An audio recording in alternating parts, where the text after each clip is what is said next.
Chicken curry చేస్తున్నానండి. దానికి కావాల్సిన ఇంగ్రీడియంట్స్ రెడీ చేస్తున్నాను. ముందల పొయ్యి మీద పెట్టి నూనె వేసానండి. నూనె వీటెక్కేదాకా నేను ముందల మసాలా రెడీ చేసుకుంటున్నాను.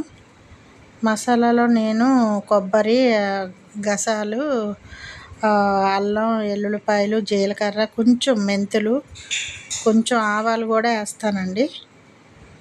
చక్కగా ఎల్లుల్లిపాయలు ఎక్కువ వేసుకుంటాను, గుజ్జు ఎక్కువ వచ్చుద్ది నాకు. ఎల్లుల్లిపాయ మనకి ఏ రకంగా తిన్నా మంచిది కాబట్టి నేను ఎల్లుల్లిపాయ ఎక్కువ వేస్తానండి. ఇప్పుడు నూనె వేడెక్కిందండి, ఉల్లిపాయలు వేస్తున్నాను. ఉల్లిపాయలు వేసి ఉల్లిపాయలు నేను ఏం చేస్తానంటే బ్రౌన్ కలర్ వచ్చేదాకా వేపుతానండి. ఎందుకంటే కూర మంచి టేస్ట్ వచ్చింది. ఉల్లిపాయలు చక్కగా వేపుకుంటాను. నేను అప్పుడే కొత్తిమీర, పుదీనా కూడా వేస్తానండి. వేసి ఉల్లిపాయలు వేగేదాకా శుభ్రంగా దగ్గరే ఉండి చక్కగా వేపుతానండి. కొంచెం గోల్డ్ కలర్ వచ్చేదాకా వేపుతాను. ఇప్పుడు చికెన్ అది కడిగి పెట్టుకున్నానండి నీట్గా.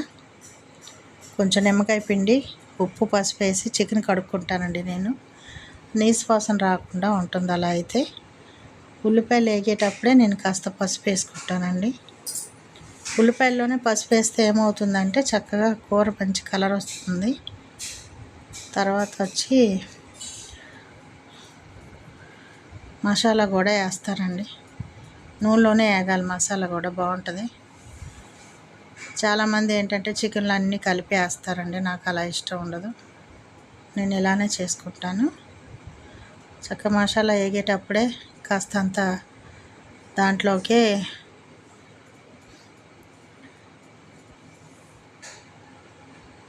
కదుపుతూ ఉంటానండి. కొంచెం కారం కూడా వేసేస్తాను. కానీ దగ్గరే ఉండి కదుపుకుంటూ ఉండాలండి, లేకపోతే మసాలా వేసాం కదా అడుగు పట్టుద్ది. కారం కూడా వేసానండి.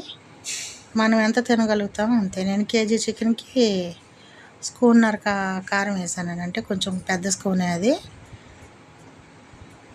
చక్కగా కలుపుతూ ఉండాలండి. కలపకపోతే ఏమవుద్దంటే అడుగు పట్టిందంటే మసాలా కూర టేస్ట్ పోయిద్ది. టమాటా కూడా వేసేసానండి. టమాటా కూడా మసాలాతో పాటు ఏగుతుంది, మగ్గుతుంది. మూత పెట్టుకోవాలండి. మళ్ళీ 5 నిమిషాల తర్వాత చికెన్ వేస్తున్నానండి. శుభ్రంగా కడిగి పెట్టుకున్న చికెన్ అండి ఇది. నీట్గా చికెన్ ఎప్పుడైనా సరే కాస్త బాగా కడుక్కొని అన్నీ రెడీ చేసుకోవాలి. నేను ఎందుకంటే ఫ్రంట్ తేనండి, బ్యాక్ తెచ్చుకుంటాను. ఫ్రంట్ ముక్కలు ఏమవుద్దంటే పీస్ వచ్చుద్ది, పీస్గా ఉంటుంది. అది పిల్లలు మాకు తినరు అసలు. నాకు కూడా ఇష్టం ఉండదండి. నేను ఎప్పుడు కూడా బ్యాకే తెస్తానండి. లెగ్ పీసుల కూరే అది చాలా బాగుంటుందండి. అసలు కూర ఎప్పుడైనా సరే బ్యాకే తెచ్చుకొని వండుకొని చూడండి, మీకు నేను ఎందుకు చెప్పానో తెలుస్తుంది.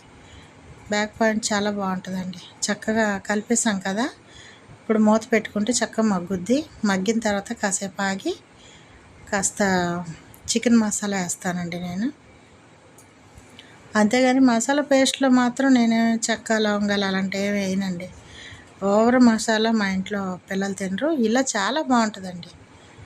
ఎందుకంటే మసాలా మనం వేసుకున్నట్టు ఉంటుంది. తర్వాత ఏంటంటే ఆ ధనియాలు, జీలకర్ర వేస్తాం కదండి, దానివల్ల ఏంటంటే కూర మంచి టేస్ట్ వచ్చింది. విడిగా ధనియాల పౌడరు, జీలకర్ర పౌడరు విడివిడిగా వేయనండి అసలు. చక్క కూర ములిగినంత నీళ్ళు పోసుకోవాలండి. ఎందుకంటే చికెను మా అమ్మ ఏమంటుందంటే చికెన్ ఉడక చెడుద్ది, చేప ఉడికి చెడుద్ది. కాబట్టి చక్క ముక్క మెలుగున నీరు పోసుకుంటే మనకు మీడియం సైజులో పెట్టుకుంటే చక్కగా ఉడుకుతుందండి.